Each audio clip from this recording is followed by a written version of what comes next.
On some days, history seems to pause, not loudly, but with a quiet weight that settles across generations.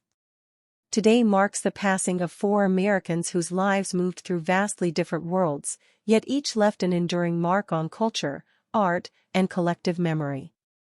A pioneer who broke barriers beneath thundering hooves. A filmmaker who found meaning in small, human moments. A theater visionary who challenged how audiences think and feel.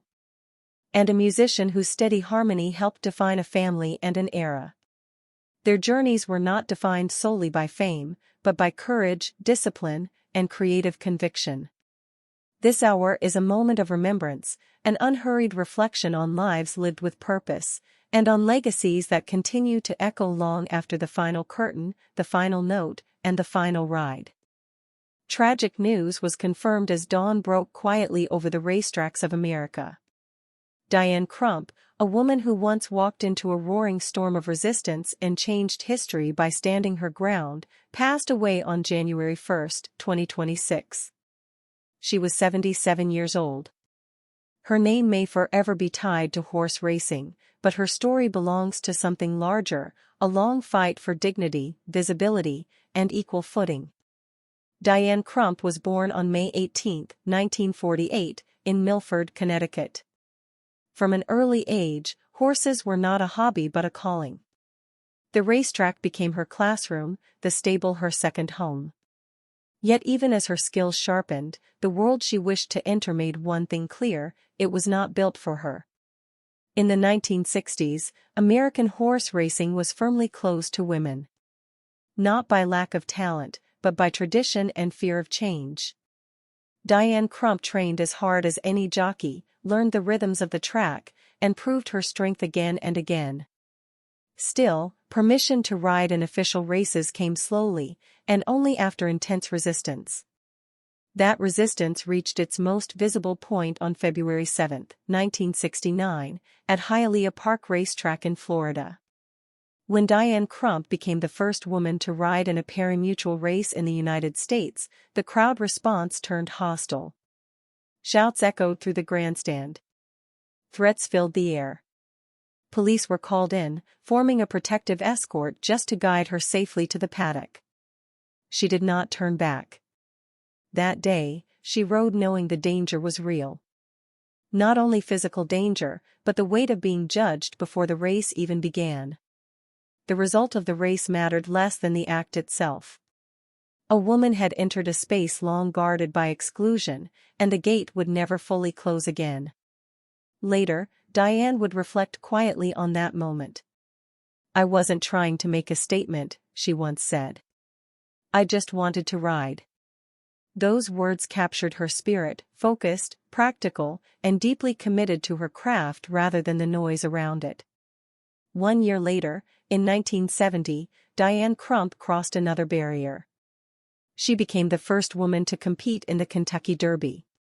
The Derby, with its long history and global audience, had never seen a female jockey on its track. Her presence alone rewrote the image of what was possible. The pressure was immense. Cameras followed her every move. Critics questioned her strength, her endurance, her place.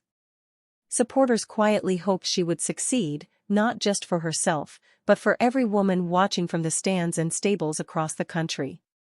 Though she did not win the Derby, her ride carried meaning far beyond the finish line. She proved that the test was never about ability. It was about access. Throughout the 1970s and 1980s, Diane Crump built a steady and respected career.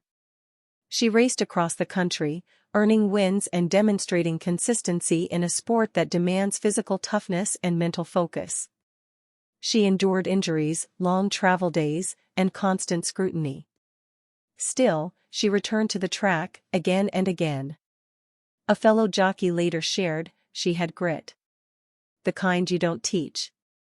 She rode like she belonged there, because she did. The respect she earned was not handed to her. It was built mile by mile, race by race.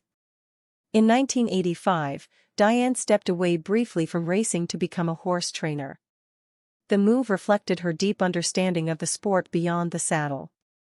She worked closely with horses, developing talent and preparing them for competition. Even away from the spotlight, her influence continued quietly. But the track called her back. Diane returned to professional riding and remained active until her retirement in 1999. By then, the world around her had changed. More women had entered racing, inspired in part by the path she forced open. While challenges remained, the sight of a woman in silks no longer stopped the crowd in shock.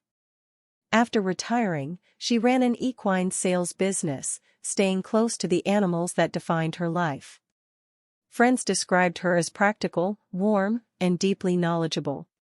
She spoke plainly, avoided attention, and rarely framed herself as a symbol. Yet to many, she had become exactly that. A racing historian once noted, Diane Crump didn't just change rules. She changed minds. Her impact reached beyond statistics and records. It lived in the confidence of young riders who no longer had to ask if they were allowed to dream. Social media tributes following her passing reflected that legacy. One former jockey wrote, "Because of Diane, I never had to fight the same battles. She took those hits so others could ride free." Another post read, "She didn't shout. She rode. And that was enough." Diane Crump's life was not without hardship. She faced loneliness on the road, public pressure, and moments of doubt. But she carried herself with quiet resolve. She understood that progress often comes not with applause, but with endurance. Her passing on the first day of 2026 felt symbolic to many, a closing chapter, and a reminder of how far the sport had come.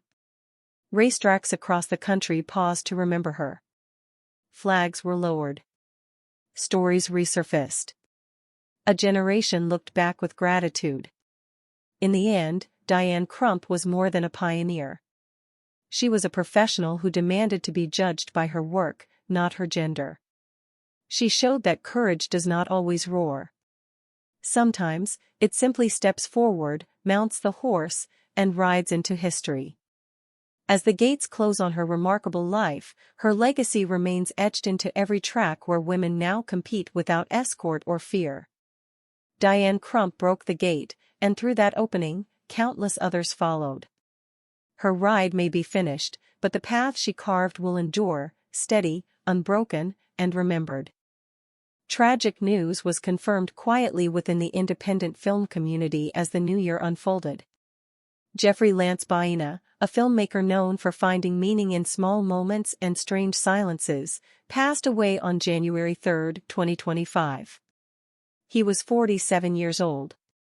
His death did not arrive with spectacle, much like his work, but it left a deep and lasting stillness behind. Jeffrey Baena was born on June 29, 1977. From early on, he was drawn to stories that lived between certainty and doubt. He was less interested in heroes and more curious about ordinary people trying to understand themselves. That curiosity would shape a career defined not by noise, but by honesty. Before directing, Baena began as a screenwriter. His early work showed a sharp eye for human contradiction, blending humor with quiet reflection. He understood that people often laugh in moments of discomfort, and that confusion can exist alongside love. These ideas became the foundation of his creative voice. Those who worked with him described him as thoughtful and observant. He listened more than he spoke. One collaborator once said, "Jeffrey noticed things others walked past." That's where his stories came from. His writing felt personal without being loud, and intimate without forcing emotion. Baena's shift from writing to directing marked a turning point. In 2014, he made his directorial debut with Life After Beth. The film told the story of grief through an unusual lens, mixing surreal humor with genuine sadness. It was strange, tender, and quietly brave. Rather than explaining loss, the film allowed it to exist. Characters stumbled through confusion, love, and memory. Audiences did not always know how to categorize the film, but many felt understood by it. That reaction mattered deeply to Baena. He did not chase trends or formulas. Each project felt like a conversation rather than a statement. His films invited viewers to sit with discomfort, to laugh softly, and to reflect without being told what to feel.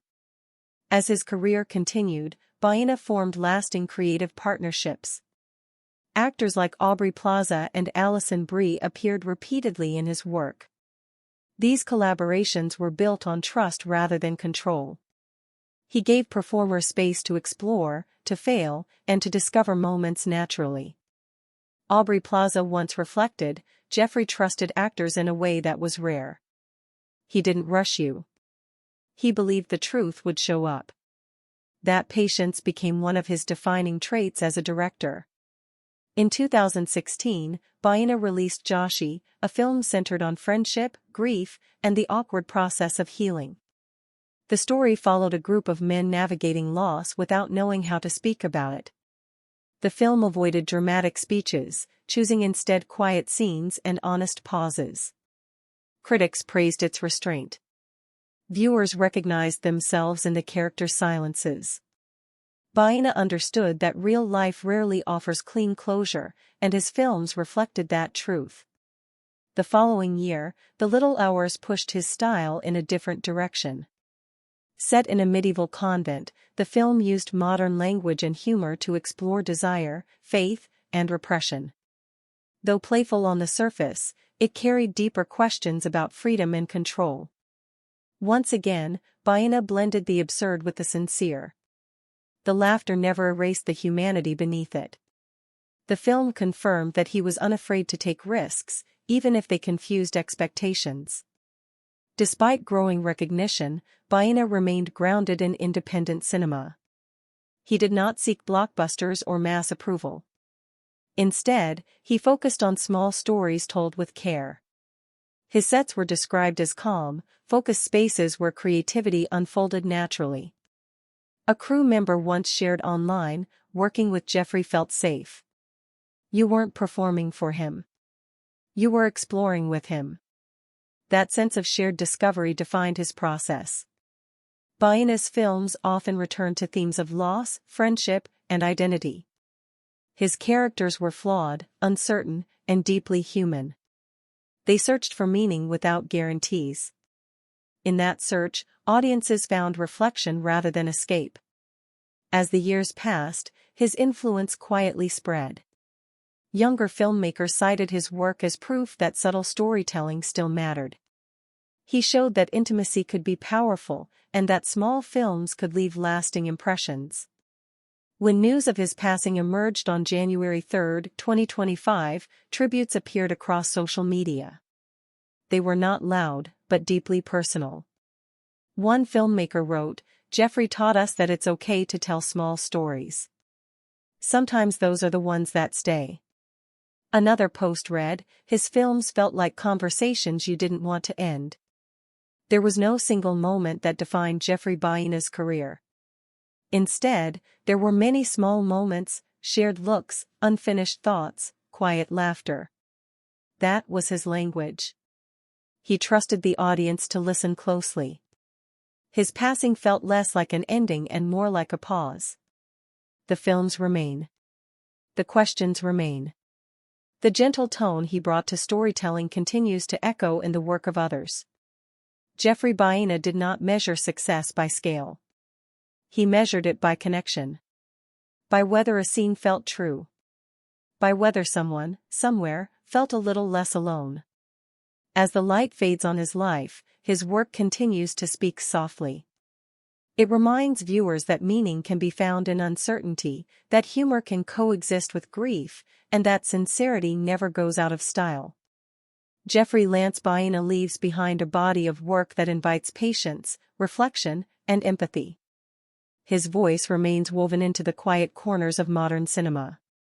And in those spaces, his legacy lives on, unfinished, honest, and deeply human. Tragic news was confirmed quietly in the early hours as theater lights across New York remained dark. Richard Foreman, a visionary who reshaped the meaning of performance itself, passed away on January 4, 2025. He was 87 years old.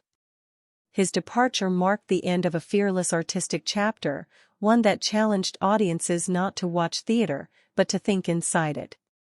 Richard Foreman was born Edward L. Friedman on June 10, 1937. From the beginning, his mind moved against straight lines. He was drawn to ideas more than plots, to sensations more than answers. Traditional theater, with its clear stories and familiar arcs, never felt sufficient to express the complexity he sensed beneath everyday thought. In his early years, Foreman immersed himself in philosophy, music, and visual art. He absorbed surrealism, Dadaism, and the sharp political edge of Bertolt Brecht. These influences did not settle quietly. They collided, forming a new vision of theater that rejected comfort and certainty. Foreman believed that theater should interrupt the mind. He wanted audiences to feel slightly unbalanced, forced to notice how they were thinking rather than what they were watching. Story, as most understood it, was not his goal. Awareness was. This vision took physical shape with the founding of the Ontological Hysteric Theater in New York City. The space became his laboratory. Here, sound, light, language, and movement were stripped apart and rebuilt in unfamiliar ways. Performers spoke fragmented lines. Recorded voices interrupted live action. Objects appeared without explanation. To some, it was confusing. To others, it was electric. Foreman once explained his approach simply: "I'm not trying to tell a story. I'm trying to wake people up." That idea guided decades of work that refused to repeat itself or soften its edge. Each production felt like stepping into a living mind. Scenes unfolded without warning. Actors moved with mechanical precision, then sudden emotion. Language repeated, broke, and overlapped. The audience was never allowed to disappear into the darkness. They were part of the experience, whether they wanted to be or not. Many first-time viewers left unsettled. Others returned again and again. Over time, Foreman's work built a devoted following among artists, thinkers, and students who saw his theater as a challenge rather than entertainment. A fellow director once said, "Richard didn't care if you liked the play. He cared if it changed how you saw the world for a moment." That refusal to please was central to his integrity as an artist. Foreman wrote and directed more than 50 plays over his career. Each one carried his unmistakable signature. Yet none of them felt safe or predictable. He treated theater as a living experiment, always unfinished, always questioning itself. Sound played a crucial role in his work. Pre-recorded narration often overlapped with live dialogue, creating tension between thought and action. Music appeared abruptly, then vanished. Silence was used as forcefully as noise. Visually, his stages were crowded and precise. Signs, wires, and objects filled the space, demanding attention. Nothing was decorative. Everything was intentional, even when meaning felt just out of reach. Foreman believed meaning should not be handed over easily. He trusted audiences to wrestle with confusion. In that struggle, he believed, something honest could emerge. His influence extended far beyond the theater walls. Performance artists, filmmakers, musicians, and poets drew from his methods. Figures like John Zorn, Charles Bernstein, and Willem Dafoe spoke openly about his impact on their thinking and creative freedom. Willem Dafoe once reflected, "Richard showed us that performance could live inside ideas, not just characters." That lesson reshaped how many artists approached their own work. Despite his radical reputation, Foreman was deeply disciplined. His rehearsals were precise. His demands were clear. He expected total focus from his collaborators, not ego or showmanship. Those who worked with him described the process as intense but transformative. An actor from one of his productions shared online, "Working with Richard felt like training your mind. It wasn't about acting big. It was about being awake." That sense of mental presence defined his rehearsals and performances alike. As the years passed, Foreman remained committed to experimentation. He did not slow down creatively, even as physical demands increased. He continued writing, staging, and rethinking his own methods. He also documented his ideas through essays and books, offering insight into his philosophy. These writings revealed a man deeply concerned with attention, distraction, and the shrinking space for deep thought in modern life. Foreman worried that audiences were becoming too comfortable, too passive. His theater pushed back against that trend. It asked viewers to work, to engage, and to accept discomfort as part of understanding. When news of his passing spread on January 4, 2025, tributes arrived from across the arts. They were thoughtful, reflective, and filled with gratitude. One performance artist wrote, "Richard gave us permission to be strange, to be difficult, and to be honest." Another shared, "He didn't explain the world. He cracked it open." To many, Foreman's death felt like the closing of a door that only he could open. Yet his work remains. His plays continue to be studied, staged, and debated. His ideas live on in classrooms, rehearsal spaces, and experimental stages around the world. Richard Foreman never sought mass approval. He sought clarity of thought. He believed art should challenge habits, not reinforce them.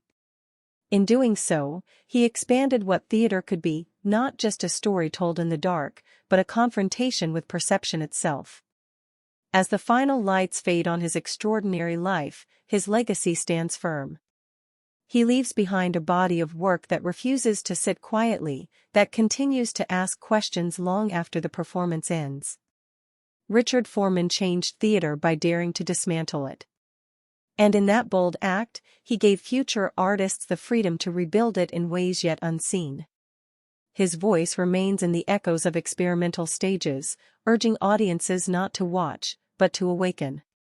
Tragic news was confirmed as the new year opened quietly across America. Melvin Wayne Osmond, a steady voice in one of the nation's most beloved musical families, passed away on January 1, 2025.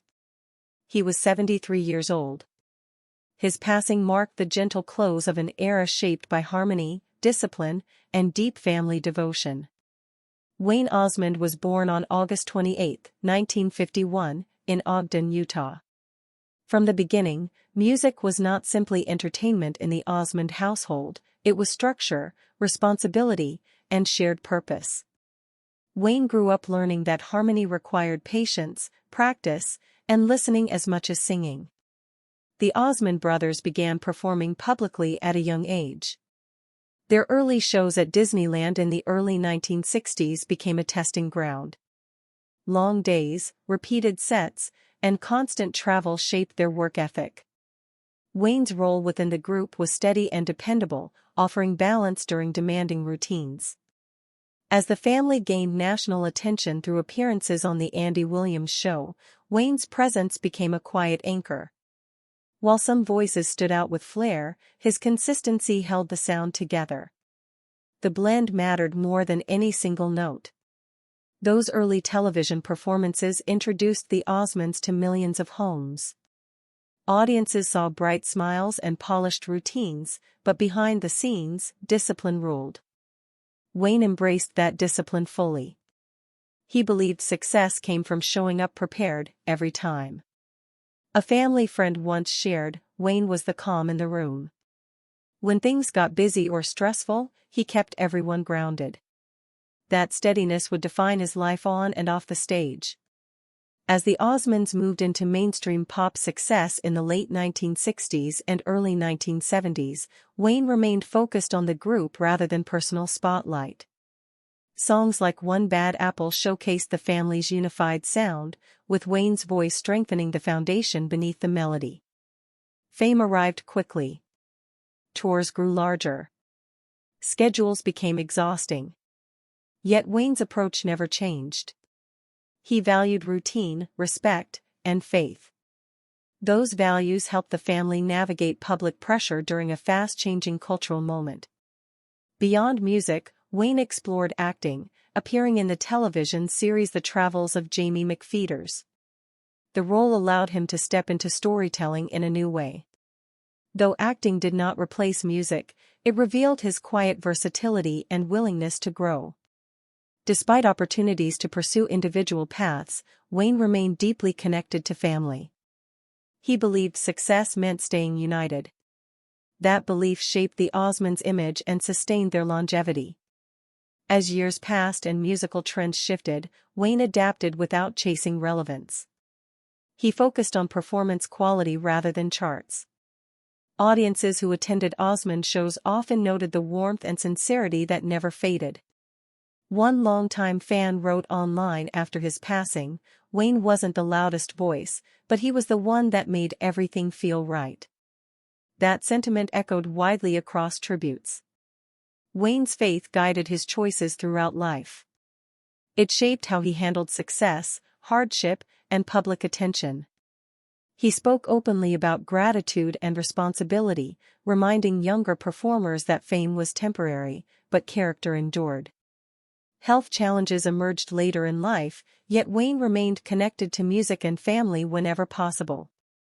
Even away from the stage, he followed performances closely, offering encouragement and quiet support.